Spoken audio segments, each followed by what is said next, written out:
এখন আমরা সময় কাটাই খুব বেশি কোথায়? সোশ্যাল মিডিয়াতে, ফেসবুকে। সেখানকার ফিচারগুলো যদি আমরা খেয়াল করি, কিভাবে আমাদের ডিপ ফোকাসকে ডিস্ট্রাক্ট করা হচ্ছে। এই সময়টাকে তো বলা হয় দ্য এজ অফ ডিস্ট্রাকশন, মানে অস্থির করে তোলে আমাদেরকে।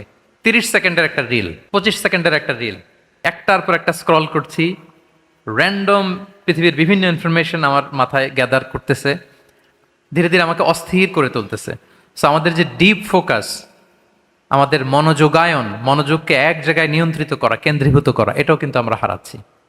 সো আমরা যদি আমাদের মস্তিষ্ককে কর্মক্ষম রাখতে চাই, আমাদের কল্পনা জগৎকে শানিত করতে চাই, আমরা যদি আমাদের ডিপ ফোকাস বাড়াতে চাই, তাহলে বই পড়ার কোনো বিকল্প নেই। এই কথাগুলো এজন্য বললাম যে আজকের থিমটা ছিল এরকম, যে জ্ঞানের আলোয় রাঙ্গাই সময়।